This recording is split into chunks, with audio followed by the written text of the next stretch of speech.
Ryan Reynolds here from Mint Mobile with a message for everyone paying big wireless way too much. Please, for the love of everything good in this world, stop. With Mint, you can get premium wireless for just $15 a month. Of course, if you enjoy overpaying, no judgments, but that's weird. Okay, one judgment. Anyway, give it a try at mintmobile.com/switch. Upfront payment of $45 for 3-month plan, equivalent to $15 per month required. Intro rate first 3 months only, then full price plan options available. Taxes and fees extra. See full terms at mintmobile.com. At Avocado, we know that not all mattresses are created equal. While other beds trap heat, ours sets it free. Made without polyurethane foams and crafted with natural latex, cotton, and wool. Breathable, comfortable, and supportive. No overheating, just clean, organic sleep that performs. Save 15% on our award-winning mattresses this July 4th sale. Avocado, celebrate organic. Shop at avocadomattress.com or leading retailers nationwide.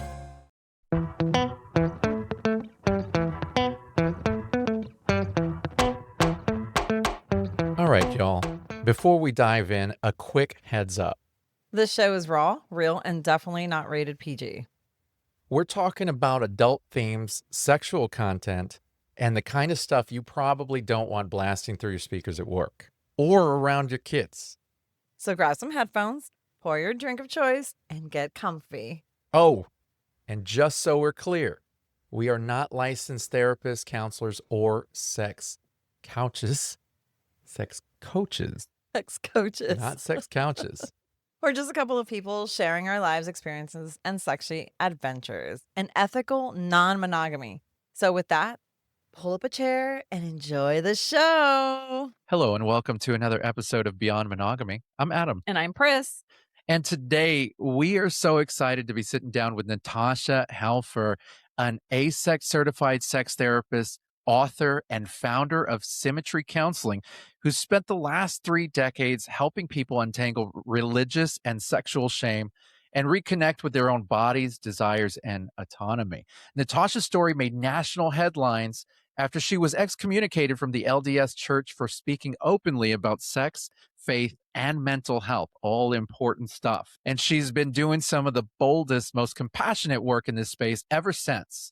So if you've ever felt like your body or your desires were something to be ashamed of, this is the episode for you. That's right. And before we jump in, if you're new here, please hit follow so you don't miss another episode, and head to beyond-monogamy.com for all our links, past episodes, and ways to connect with us. Natasha, welcome to the show. Yes. Oh my goodness. Thank you so much. That was a really nice intro. I feel all Everybody special says now. that. Everybody says that. I'm like, you make them so long. He's like, I got to hype up our guests. I'm like, Well, that's right. right. And you know, for me, our guests are part of our community. Yeah. And Yeah. our show exists to hype up the people in our community. And, you know, that's really what I'm like, you know, let's throw it all out And there. if he has me read it, I stop in the middle. I'm like, that's too much She's like, reading. that's too much reading. I can't do this. that. And I'm like, but that's fun reading. That's happy. He's reading. better at it anyway. Well, But I totally welcome. relate. Yeah, Welcome, thank you. I welcome. run a podcast too, and it's the same thing. I always feel like the intros are so long, but I'm trying to get all that info in I there, so I know. get it. Yeah. If you think the intro's long, wait till the outro. Okay, I'm here for it. The afterglow, right? That's like right. it's Yes. good if it's good if it's long and slow. That's very true. That goes for a lot of different things. I can tell you That's that. right, that's right. Now, you know, I was initially turned on by you through Pris. Pris had actually found you on TikTok. I now follow you myself. And I got to tell you, your story initially hooked me in because I was very fascinated by that. But then everything that you have to follow and everything that you talk about is just 20 times more interesting. So we're going to start at the beginning if we could. And I'd love for you to tell your story on how you got here. Yeah, okay. That'll only take 3 hours, but We can see the short version. Right, the short version. Cribs notes will be Well, fun. yeah, exactly. I grew up like a lot of folks, you know, like in what I would say conservative religious spaces, right? I happen to get the Mormon brand of that, or the Mormon flavor, and that faith community tends to be fairly strict in regards to sexuality, as a lot of other religious, Yeah. you know, folks grow up either Jehovah's Witness or Catholic or Orthodox Jewish or I was there's, in the and of Catholic course, seminary. you were so in the Catholic. I was. Yeah. that was He was that was gonna be your a- flavor. yeah. I was in training to be a priest in my Yeah. early 20s. So yeah, I get Okay, it. so that means you've got a good story too. So I think a lot of us are growing up in religious communities where the term purity culture probably makes sense to a lot of folks, right? Which is this idea that our value was definitely, especially as women, our value was in staying pure, virginal, with the idea that you're going to eventually find, your soulmate partner, hopefully within the faith community too, right? A lot of Yeah. people care about that. And then you're going to start off as virgins and pure and wholesome and go off into, the rainbow land of whatever, like just, fantasy of Happily ever the after. the happily ever after. Exactly. Yeah. And there's a lot of problems with that from a lot of different perspectives, but especially for us who grew up religious, there's a lot of imprinted shame that gets really internalized, and the way that shows up in my office a lot of times with my clients is like, well, it was like, no, no, no. And then all of a sudden it was expected to be go, go, go. And that, our nervous systems don't function like that. You can't like download for years, especially developmentally important years when we're supposed to be curious and exploring some of our sexuality, but we're told, oh, that's really, really bad and sinful. And a lot of these religions use pretty horrible words, like perverse and wicked and abominations and slippery slopes to whoredoms and, just all kinds of just very negative, I would say provocative language that provokes your nervous system to get anxious and scared and worried about your own body, about your own sexuality, and of course the fantasies and things that don't always fall in that kind of heteronormative, monogamy privileged world that we all get such strong downloads on. We see those words a lot on our comment section, like on YouTube and stuff like that. People people who are attacking you. Oh yeah. Oh my Absolutely. goodness. I have been called every name in the book just for posting whatever I post. And so, yeah, I never thought about that though. What you just said, I've never thought about how much that affects your upbringing, right? Especially if you don't stay in that kind of religion. I never thought about how your primitive years, your times when you're going through puberty and stuff, it's like, okay, you have all these thoughts and now someone's telling you that it's bad. I didn't think about that. I mean, I grew up Catholic, but my mom always say my mom wasn't. She grew up a loose Catholic. Yeah, loose Catholic. There you go. I mean, they didn't practice that much. Yeah, no. Not like the guy who was in training to be a priest. I was told to save myself. Didn't happen, but yeah. Right. Anyway. Exactly. And so my path goes down a pretty similar path as far as the religious, downloads. Then I was also a victim of childhood sexual abuse, which is also a very common, unfortunate shared experience for many of us. And then I did have premarital sex. And a lot of that was interesting how I tried to make sense of that because I really wanted to be the good girl. I wasn't like the rebel kind or wanting to get in trouble, but I was also like you, sexually curious and interested. I started masturbating from a very young age. I can't remember a time I didn't masturbate. So I was a kind of probably a high drive, curious sexual being. We all come in different varieties of that. And so then because I'm having premarital sex, which is such a sin, even though it's with my long-term boyfriend and wasn't like a hookup, not that there's anything wrong with hookups, but I'm just saying, it was so interesting how I perceived that at the time. And I could only explain it through my sexual trauma. See, I'm broken. I'm sexually traumatized. Therefore, I'm promiscuous and I don't have control over my sexuality because I inherently am broken. And granted, remember my definition of promiscuity at that point was one partner, one premarital partner. Right. So then I go through repentance processes at church, which, some churches make you go through that, some don't. Confessions, things like that. And then I hit my college years and I decide to go to Brigham Young University, which is one of the Mormon universities. And I have sex again, this time with a fiance, right? And so again, it's pretty serious, committed relationship. But I just thought this was devastating, that I had done this sin again. And so again, and I went and confessed, and I got kicked out of the university. So talk about shame downloads, No right? kidding. Wow. This is high cost behavior and confessions, to be honest about what's happening with me sexually. Zero trauma-informed help, right? It's not like people are looking at me through a trauma-informed lens. They're just looking at me from that clergy. You're doing naughty things, you bad girl with loose legs, or whatever they want to, deem me as. And then that sets me up for the damaged goods narrative, which is very common too. Like, you're the chewed piece of gum, or you're the petal, the rose, where everybody has handled your petals and now you're, withered. And who's going to want that type of person as I'm choosing a mate to get married to? And so I had a lot of shame of even talking about my premarital experiences. And that went into my marriage and impacted our sexual relationship. Of course, how could it not? And then I become a therapist of mostly religious people, right? Like Mormons. And I was living in the Bible Belt, like in Wichita, Kansas. There's a lot of evangelicals who I would see. I saw a lot of Catholics, especially Hispanic Catholics. My mom's from Argentina, so I'm a white Latina, so I speak Spanish fluently. So these themes were just coming up of people really feeling ashamed, judging each other. When you mentioned, people judge your comments, I now see that as, that's a projection. You're projecting your own shame onto those of us who've maybe deconstructed it a bit, but you've been taught to think that way about the world. You've been taught to think about that for yourself.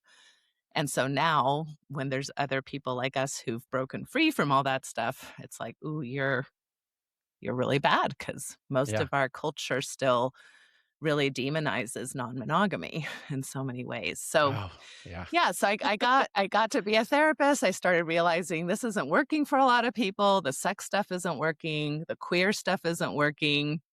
The kinky stuff isn't working. We can't even freaking masturbate without a lot of guilt. So even self-love isn't working. And this is having high cost for relationships, individual self-esteem.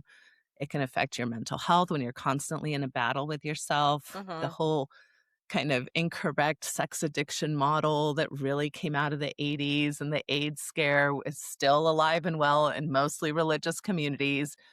So people, especially men, are constantly being called sex addicts because they have a relationship with pornography or have fantasies that don't just include their pristine wife. And we've got a lot. Wow. So then I started speaking about all of that publicly.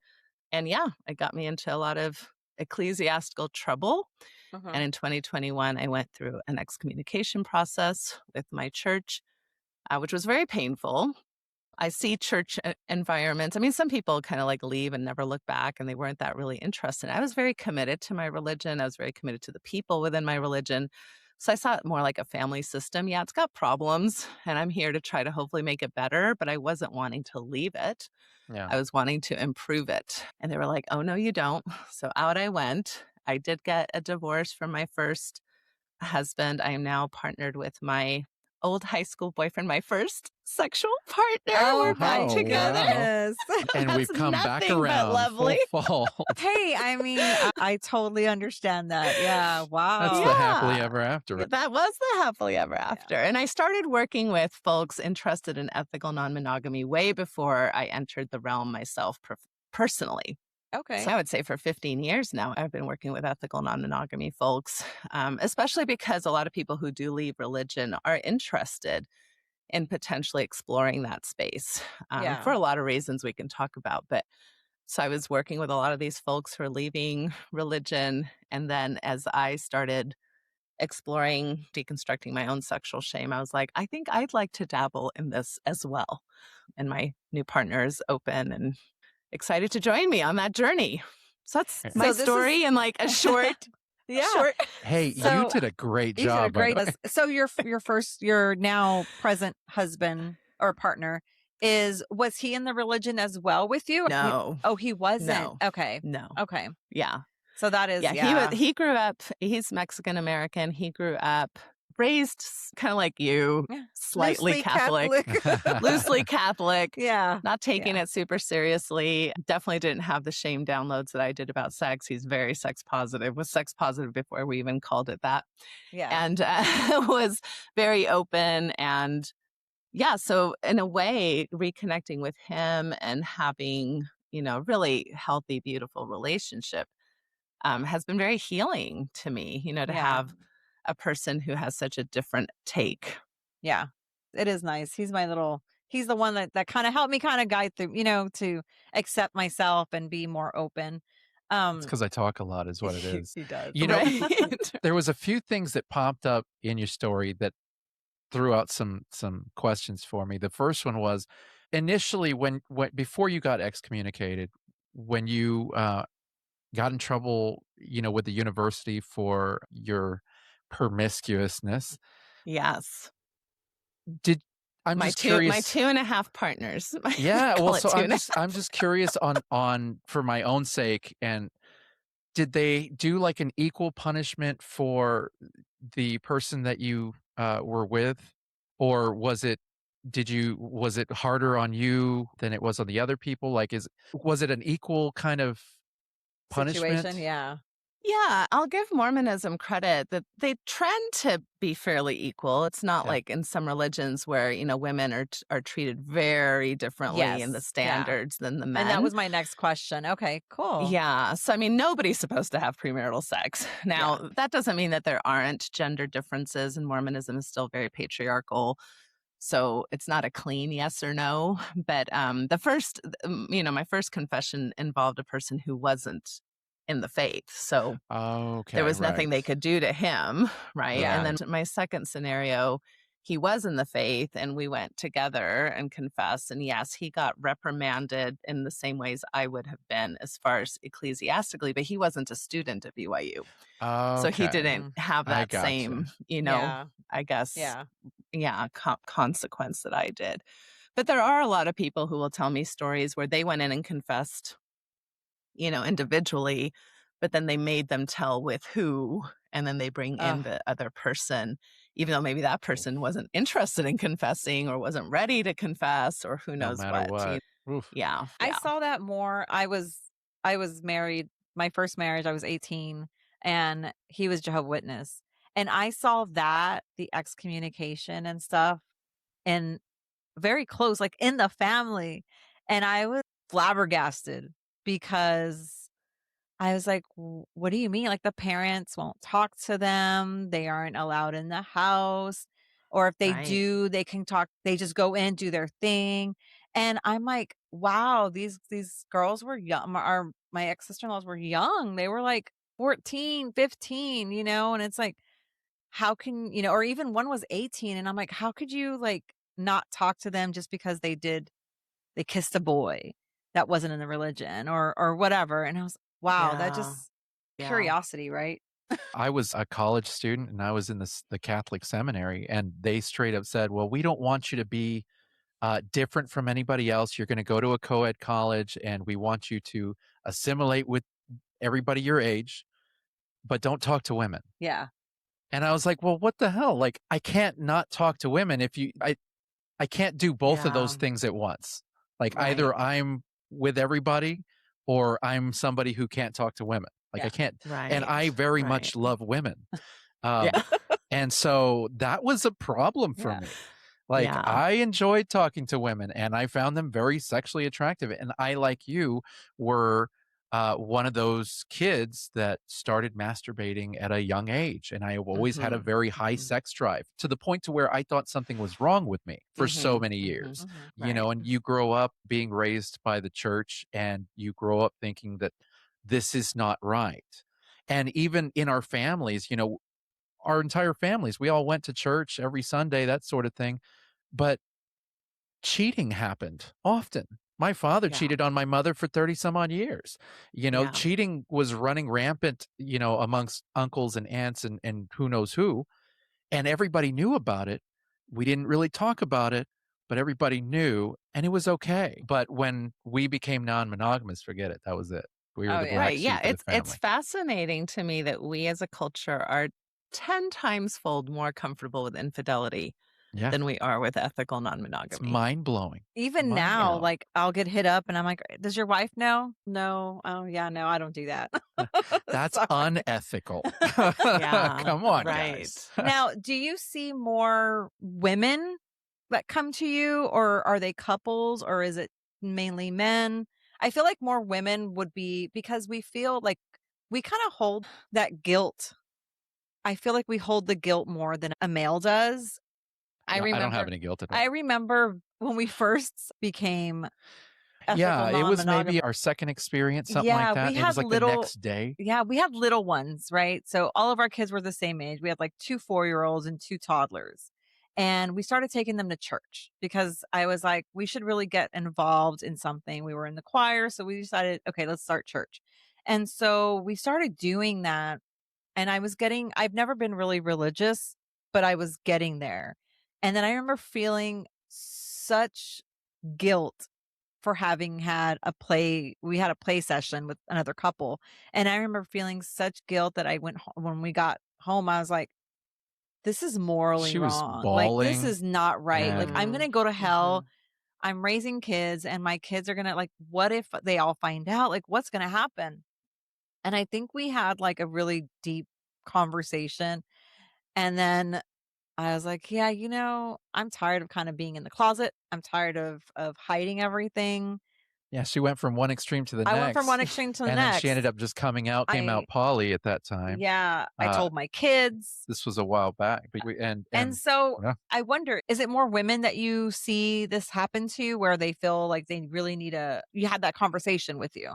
Yeah, I mean, there are definitely themes that are gendered. We're socialized very differently, right? Mhm. Depending on whether or not we have a penis or a vagina. Yeah. I mean, from the clothes they put us in, right, as babies Yeah, and that's stuff to true. mark, these differences. The But colors. the shame, like, really, I think it's probably more personality than gender necessarily. Oh, Like, I think okay. people who trend to be more perfectionistic, who trend to be more anxious prone, who trend to be more people pleasers, those folks are probably going to struggle more with Mhm. feelings of guilt and shame than maybe people who are kind of like, fuck it, I'm out of Yeah. here. Yeah. Kind of the eye rolls. And I remember even as a leader in church, looking at all the adolescents and these big like meetings that we would have that are about sexual standards, right? So it's the big meeting, for all the Okay. teenagers. Yeah. And I'd be looking at all of them as they're listening to the leaders. And some of them, you can just see them.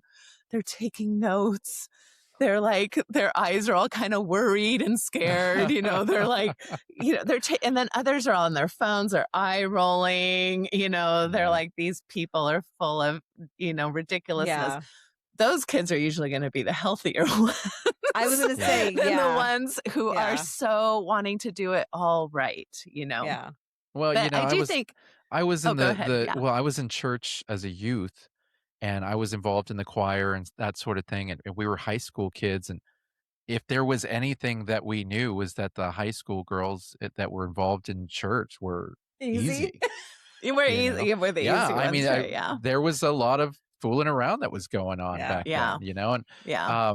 that was always kind of the talk was, well, if she's heavy into church, forget it. Like that's what we were always told. Now, obviously, that's a dramaticism. Like it's Stereotype, right? Yeah, it's sure. really not Mhm. I'm sure Mhm. it's not the case, but I've seen it. Well, I think church girls usually, one, are underprepared to say no or to have boundaries. And Mm. so that Oh, sometimes that is is the reason. so. That makes And other times, church girls have gotten really good at the loophole game. Like, I will stay officially a virgin, but I will give you oral or anal or, do all kinds of other things, but I can still feel good because I'm officially a virgin, however we conceptualize that as a Yeah. culture, right? Yeah. And so, yeah, there's different reasons why that may be the case. I don't know that we have any clear statistics necessarily about religious adolescents being more or less sexually active than non-religious kids, but yeah, it's always super interesting. And I guess circling back to the mom guilt thing, that is we are socialized as an overall culture that once you're a mom, you kind of lose your erotic component. Huh. Like, I'll never forget when Demi Moore, right, was on the Was the it Time magazine. or People? Something like I think it was People. She was naked She was and she naked. was pregnant. Mhm. Right. And it was like the Madonna whore complex had come to the United States. You know, it was like everybody had a fit. You're Yeah. sexualizing your unborn child, right? It's like once you become a mother, we are considered in some ways asexual. You know, it's like you now are responsible. You are now supposed to dress appropriately and teach your children and be moral. Whereas, you know, the woman who doesn't have children, she can be more sexy or dress sexy, and that's not seen as such a big deal. So I do think there are differences between the messages women get when they become parents versus the messages men get when they become parents. That's interesting. That's very, yeah. You know, when towards the end of your story, you had mentioned something that I kind of wanted to touch up on. You said that a lot of people that you see who are leaving the religion have expressed interest in non-monogamy. And you know, what we know is what we hear. You know, we've talked to a lot of people in the years that we've been in this, and then the television show, you know, it's all over. I'm kind of curious, why is that? Can you connect those dots for us?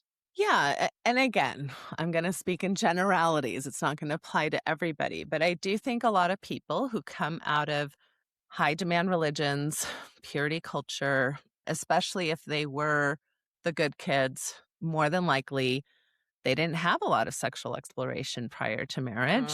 So they may have been with one person their whole life. They may feel now like they were sold a bill of goods, right? And that they were shamed and that their development was arrested, which is true. And so they're feeling a lot of FOMO, right? Like a lot of missing out, a lot of like unfairness about that.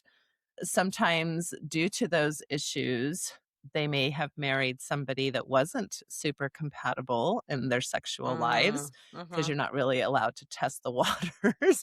And we're kind of promised that as long as you're righteous and you get married and you stay a virgin, you'll be fine. Well, that's not what makes sex fine. You know, marriage isn't what makes sex good or fine. And you don't have people with a lot of comprehensive sexual education going into these relationships. And they're typically getting married pretty young, like two, in these more religious communities because they're avoiding having sex before marriage. Yeah. And so you can see that, you know, you're 40, you're 50, you know, your kids are a little bit older. You're coming out of this religious haze. You're super pissed. You're feeling super like robbed from a lot of normal human experiences. And whether you're happy or not in your current sex life, you might still want to experience something different.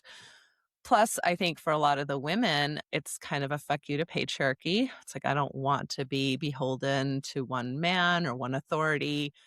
I want to express my sexuality. I don't want to feel owned or like I belong to somebody, like territory, you know. And I think for a lot of the men who were shamed about masturbation, about pornography, about having fantasies, they're like, I'm so tired of just being shamed. Like, just, can I just be? Do I have to feel like a horrible, perverse person that objectifies women and is one step away from a pedophile because I like to look at porn every now and then, right? Which are the messages we really received, that this was so dangerous. And so they're fed up. And they're going into their second adolescence, which is what we call midlife, which is already a developmental stage where we want to explore and not fall into the same old patterns we were in our 30s. Usually our kids are older by this time. So, and we're kind of getting that knowledge that we only have so much time left. And so, and by the time we're in our 70s and 80s, it gets a little harder to get around. So our 50s and 60s is kind of like our last chance to live the things we feel like we never got to live. Okay, real quick, before we get back into it, we got to talk about SDC.com. Oh, yes. Okay. So if you don't know SDC, it's basically the largest online community for open-minded adults. Which, if you're listening to this show right now, I feel like you probably already know if that's your scene. Yeah. It's your people all in one place. Just make a profile and go explore. No weirdness, no judgment, just a ton of like-minded humans living their lives, just like us. Honestly, it's kind of fun just to poke around. Yeah, it really is. Go sign up at SDC.com. Use code 38236. Links in the show notes. Okay, now back to what we were saying. Yes. So yeah, there's like the openness of emerging adulthood, the nesting of the 30s, which is when most people have their children, the openness again in mid 40s to I would say mid 60s, and then the closing again in elderly years when we want companionship, care, like stability to basically end our lives. Wow. Yeah. I can't picture being actively non-monogamous when I'm elderly and in close to my deathbed. But she made it real clear that when she goes, I go. So there's We're no dying together. she said, I don't even want to put the dog through that. Like, I wouldn't want to put another partner and be like, hey, sorry, I got to go with her now. She's like, she's dying, so I'm going to die now. Okay, so you're Thelma and Louising this, right? You're like, you're getting into it. She basically said that I'm getting in the coffin with her, apparently, and then we're just going to go together. Yeah. So that's depressing for me, but I'm not thinking about that right now. And I already told the kids, so they're good. Right now, right now, she lets me have sex with other women, and so I'm just like, okay, I'll cross that bridge when we get there. There you go. Yeah. Now, I am curious about something that I've always personally wondered about because I have my experiences with religion. Now, I am a very anxious person. I am a people pleaser. I was checking boxes while you were making those lists, but I don't have shame anymore. And there was, I did for a long time. And I am one of those people that I really look inward often, and I always have been. And so I felt shame for so much of my high school years, my college years, well into my first marriage. And I was with my first wife for 7 years. Well, when I got out of that marriage, is around the time that Pris and I started dating, maybe a month later or so. Like, it was very quick from one marriage to the other. And I made it real clear that I did not want to pursue another relationship like what I had, which was a very prudish relationship. We had sex maybe twice in 7 years, and both of those produced a child. Wow. And so sex was not really celebrated as a fun and enjoyable thing, which I very much viewed it. So I just kicked the masturbation off into high gear and did my thing. And I got through my 7 years, you know what I mean? Like somebody who was in prison. But when I got with Pris and we initially started talking about what we wanted out of the relationship, I said, the first thing out of her mouth was, you're not one of those guys who wants sex all the time, are you? I just And didn't. she had such negativity about I it. did not. And it wasn't the way I was raised or anything. The men that I was with, I was married to 2 different men. And the sex with them was okay. Like, I'm not a very hypersexual person. I masturbated a lot, but then that was even, my ex would shame me for that, So then I just decided not to, I don't know. I didn't have that drive. And I really didn't get my drive until like menopause. Really. Oh, I well, mean, don't we've know. always I mean, been, we've you and I always, have yeah, really we've always gone at been it. good, but I meant like like a really good sexual drive. I think I'm in that now. And So, I made it real clear to her. I said, yeah, I am one of those people who Yeah. love sex all the time. And if that's an issue for you, then I don't think that this is going to work, because I just came out of a marriage that was like that. Mhm. And if having sex every single day is not something that you're into, then this may not work. And so that was something that she overlooked. And then she had sex with me and forget it. Then she became like this total high, I have a very high sex drive. She manages to keep up with me, which is very nice. And so all of that to say that initial, you're not one of those guys who likes to have sex a lot, are you?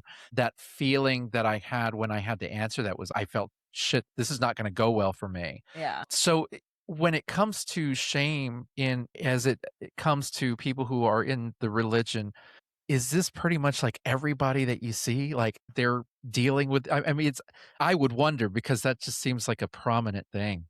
Yeah, I think sexual shame is a pretty common human experience, right? I Mm. mean, I'm never comfortable saying everyone, but I'm almost comfortable saying everyone, unless you're like a sociopath or something, Yeah. probably has a sexual shame story, and it's not just even religious, it's everything from how we look. I mean, just think of all the media messages we get about Mm. how you're Mhm. supposed to look sexual or act sexual or be sexual, whether or not you're queer at all, at all. We get super big downloads about how you're supposed to be heterosexual, and so yes, I think the shame runs deep for a lot of different reasons. And religion has a lot of those reasons wrapped up in it as well, with the value of you as a human being, depending on what's Mhm. happened to your genitals, right, is pretty problematic. So I think, even to your point, when you're telling your story, what's coming up for me is that, like, there's so much yes ands here. I think in general, going back to gender socialization, if you're Mm. a woman, you are taught that men are out to get you sexually, right? And so Yes. if all he wants is to have sex with you, it's about, now I'm being objectified, used, and, he's entitled to my body, which right off the bat, if that's how you're approaching sex as a woman, you're more than likely going to have desire issues, because desire isn't about pleasure or surrender or about your own drive. It's all about controlling, why is this other person wanting access to my body? Right. So that's very damaging. And then men and high drive people, because the women who are high drive, they're like, boy, I must be really fucked up, because they're just talking to the men about this. So they're obviously the problem, but I'm a problem too, but they're not even talking to my group about this. Yeah. So I must be really sick. And we actually had a word for this back in the day, right? It was, what's the word? Am I going to remember it now? The word where women who were very high drive. It's, gosh, I can't believe I can't think of it. I'm going to blame my perimenopausal brain on this, There but you go. basically, like, you're the nymphomaniac. Oh, okay. Yeah. Nymphomania. Do you think men were diagnosed as Oh, nymphomaniacs? no, it was just women. Women were. Yeah. Right? Yeah. And so men get this download that, well, of course you're sexual. Women are getting the download of, like, you're not sexual, you're sexually wanted. Men are like, you're Mm. sexual. Just make sure you're nice about it, right? At least that's a more modern message that we're getting. Yeah. Back in the day, you could just own a wife, then Yeah. nobody cared if you were nice about it. But so this idea, this question, like, how important is sex to you, especially as we're dating and getting to know each other, is full of laden messages, right? Of what does it mean? And also the acknowledgement too that our drives don't stay the same as human Mhm. beings. Yeah. You can start off high drive, have a few health issues along the way, age, whatever things, and now you're low drive. Mm. Or like you, Pris, right? You kind of start out low drive, and then you hit some Yeah. hormonal shifts or some freedom or some reframes, and now you're higher drive. That's it. I So think it was there's a no podcast. there's no guarantee that we're going to stay on the same drive boat. Yeah. And I think what women are saying when they're asking that is, are you going to feel entitled to my body? Is this relationship going to center your sexuality over mine? And that is a real problem we have, right? Not because men are awful people, but it's just how we're socialized, right? That I think women are socialized more to accommodate and to be nice and to be kind, and men are socialized to be honest and get what they want. And so they think they're coming to a negotiation table that a woman isn't quite coming to in the same way a man is coming to. And we still have a lot of male-centric sexuality happening. Yeah. We still have an orgasm gap. We still have women tend to accommodate more men. Women are offering oral sex at much higher numbers than men are offering oral sex to women in heterosexual relationships. That's a good So point. there are issues there. It's not Yeah. just, but I think for a man being asked that question, it feels like, great, now I'm just pigeonholed again, that if I say I really like sex, I'm going to be seen as that jerky guy who only cares about, Yeah, and ejaculating that's in Because your that's pretty much what my thought was. Like, damn, really? I'm gonna have to always give it up. Really? Is there yeah. anything more to me? Um, yeah. and I think that's exactly what probably was going through my mind when She used me like a piece of furniture, man, let me tell you. But I got no Right? complaints. Don't get me wrong. I'm yeah. okay Right. with this. I feel fine about it. I don't need a support group for that. I'm good. That's Um, right. Now, I am curious. So I get this question in our inboxes, in social media, everywhere. I've gotten it a few times. Here in the Central Texas area, there's a lot of people who are very rooted in their religion. A lot more Catholics than anything else. But I get the same question a few times, which is they're very interested in swinging and exploring this Mhm. sexual openness as a couple. They're both very on the same page about it and this and that, but they're very much afraid of how to do so, how it's going to affect them because they are very much in their religious Mhm. community. Mhm. And, it's like I've been asked very specifically, how am I supposed to balance my faith and my worship to God and this sexual wants and desires that we have? Like, I don't see how we can get this all on the same page.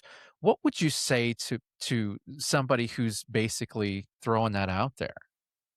And you're talking specifically about people who still want to engage in their faith community, who are Correct. Mhm. not interested in Mhm. leaving their church. Right. Yeah. Love their religion, Right. love their community, and they want to have both, but they can't seem to make it work in their selves.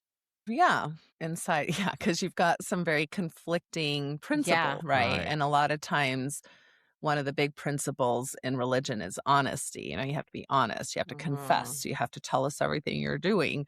But another principle you might have is privacy. Like, do I get to have a private life or not?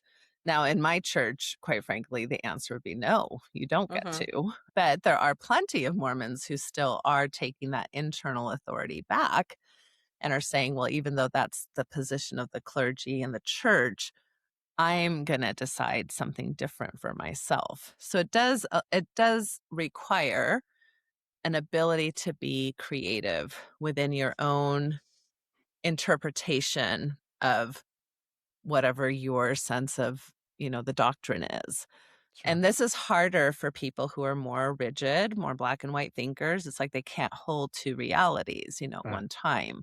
So even like thinking of some of my gay clients, for example, I can think of a gay client who left the church, even though he still believed in it wholeheartedly. But he left it because he knew he was going to have gay experiences, which is not allowed by the church, right? Mhm. Then I've got the gay person who's like, well, I'm going to marry the woman.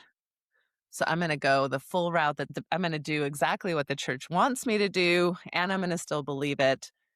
And we're going to deal with the issues that come with a mixed orientation marriage. Then you've got the gay Seen person that a who's lot. like, right. Then we're going to have the gay person who's, I'm still, I'm out because I think you guys are all fucked up. You fucked me up. I'm super pissed. You guys were not affirming.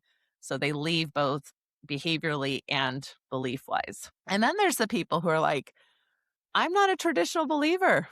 And there's no room in this church for me to not be a traditional believer.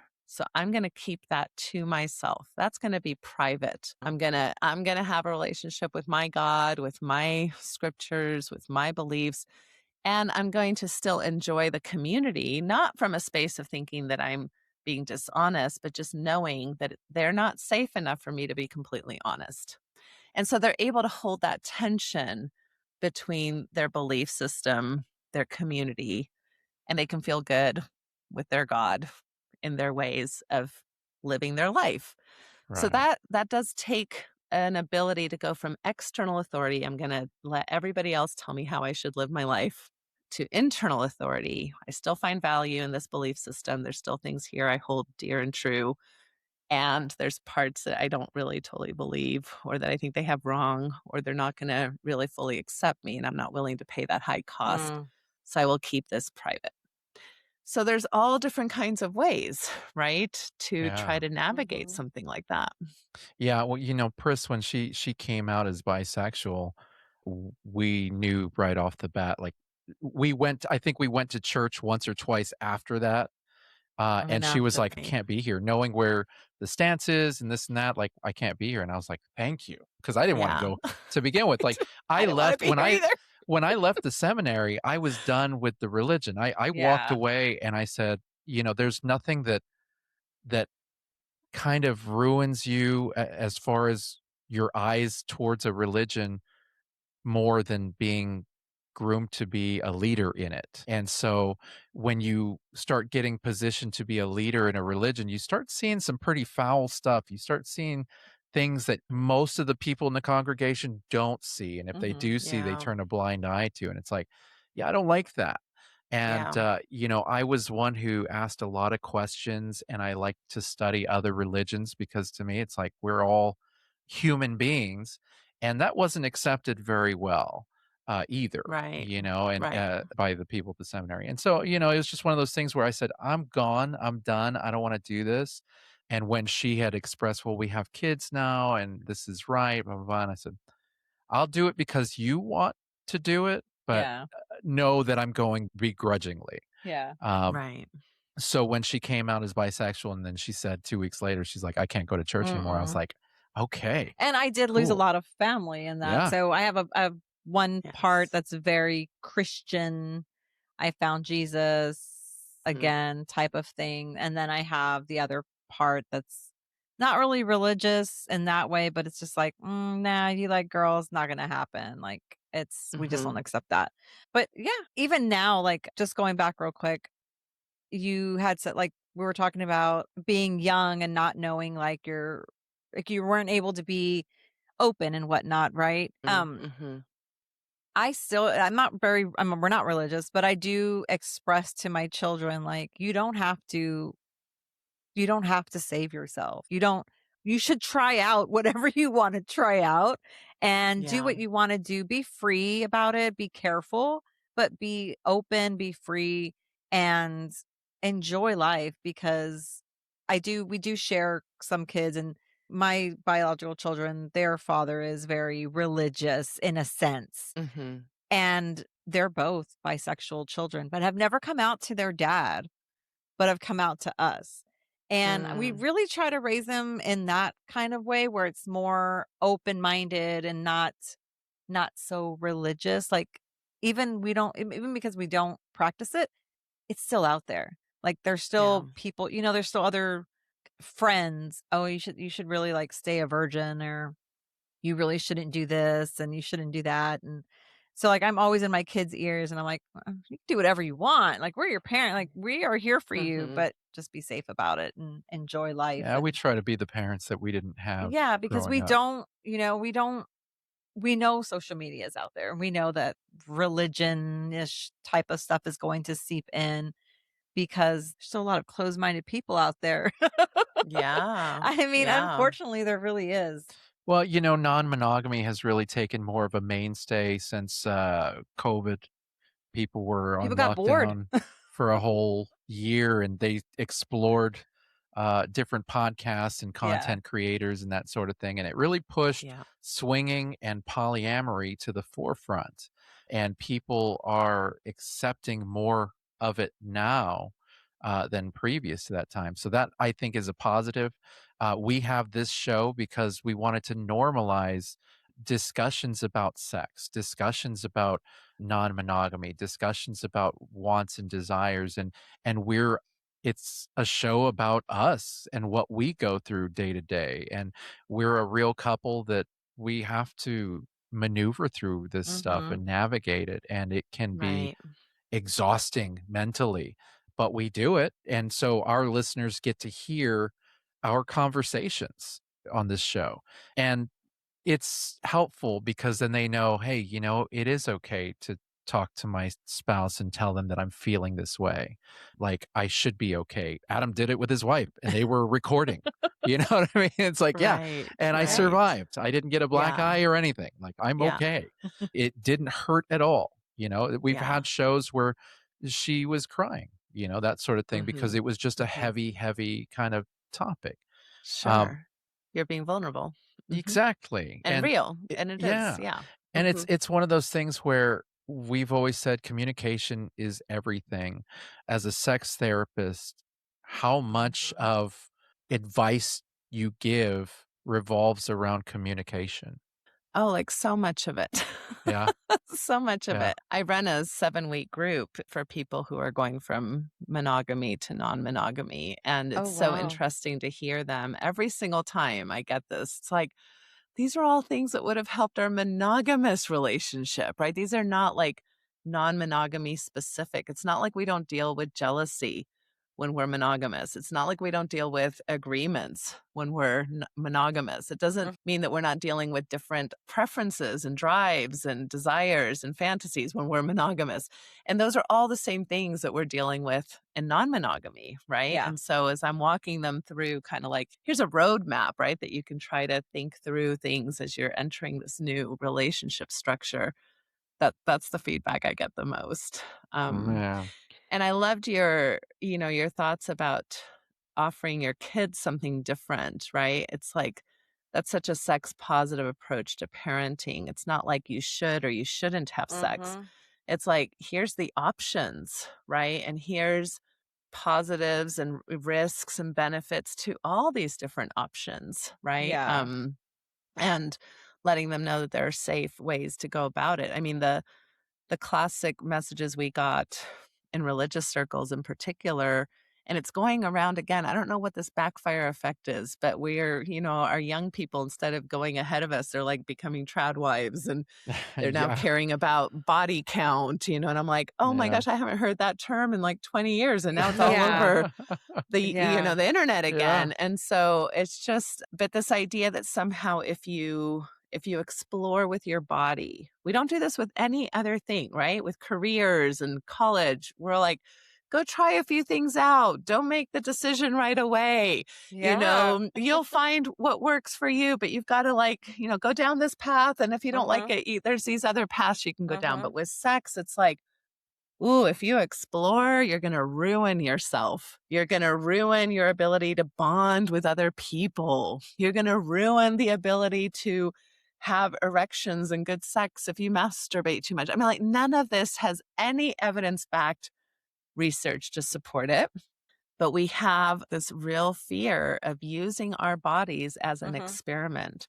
And cycling back to shame, I think this was a big part of my personal work, especially as I was going into E&M spaces, is this idea that if I Mm. have a regret in religious land, having a sexual regret means I might not make it to heaven. That's a pretty high cost, right? But now I can be like, you know what? Having a regret is not the end of the world. Yeah. I might have a regret. I now gathered more information for myself, some data that helps me make decisions similarly or differently the next time I want to explore my body, right? And so having these kinds of ways to reframe things is what's so powerful about potentially sitting with a sex affirming, non-monogamy affirming professional who can help you sort out all these weird messages that are going through our systems. And I could listen to you all day. I'm not going to lie. This conversation has been absolutely incredible. I think a lot of our listeners are going to hear pieces of their own story probably in the stuff that was shared for today. sure. But before we start to wrap up, before we let you go, you have a book coming out, don't you? Yeah. Working I on a book, do. yeah? Plug in I'm your so stuff, excited. girl. Tell us about it, please. All right, let me tell you all my cool things. So yes, Okay. I do have a book.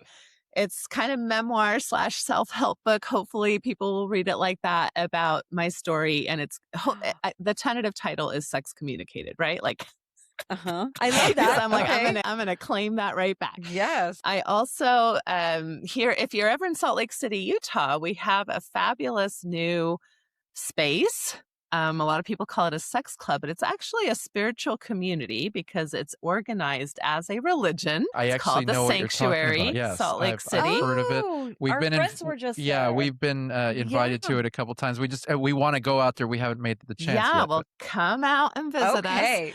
And it is a beautiful space, and people can have their belief system explored in this space, where instead of the purity culture, we're like, sexuality is connective, sexuality is to be explored, sexuality is to have healthy principles, that can enlighten people's lives and things of that nature. So I'm on the board for the sanctuary, and I teach some classes there. So by all means. Awesome. Then if you go to natashahelfer.com, which is my website, I've also partnered with the cruise called Fantasy, and they do a lifestyle cruise, and we're having another one in February. And I'll be teaching classes on the cruise. They're more experiential, so hopefully a little more sexy than just listening to me lecture. And then the 7-week group that I do as well. So everything that I offer, or if you want to work with me personally as well, because I still see clients, and have space every now and then for a few clients to come work with me, you can find on my website. That's friggin' awesome. Natasha, thank you so We're much going to for be there. generous with your story. Yeah, I enjoyed every minute. This was a really good show. Yeah, we're going to have Thank all those you. links to everything in our show notes. So everybody go give her a follow and check out her work. Thank you. And hey, if tonight's episode brought something up for you, something that you've been sitting on, or something you just want to vent, rant, or share your own story anonymously, head to beyond-monogamy.com and leave us a 100% anonymous confessional. We read every single one of those. You can tell us anything that you need to get off your chest. And, as long as you say it's okay, we will talk about it on a future episode. And if you can't get enough of us, you want more, remember, we are on Full Swap Radio live every Thursday at 2 p.m. and 7 p.m. Central. So head on over there. That's right. FullSwapRadio.com. Don't forget it. And with that, we thank you all for joining us for another episode. And we will see you guys next week. Bye.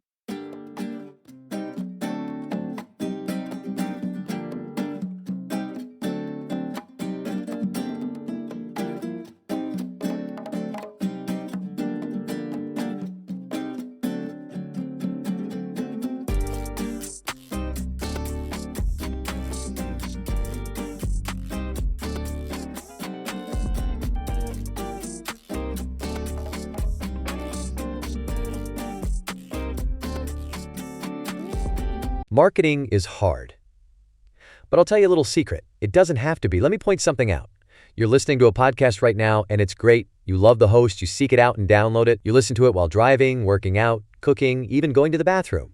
Podcasts are a pretty close companion. And this is a podcast ad. Did I get your attention? You can reach great listeners like yourself with podcast advertising from Libsyn Ads. Choose from hundreds of top podcasts offering host endorsements, or run a pre-produced ad like this one across thousands of shows to reach your target audience in their favorite podcasts with Libsyn Ads. Go to libsynads.com, that's LIBSYN, ads.com today.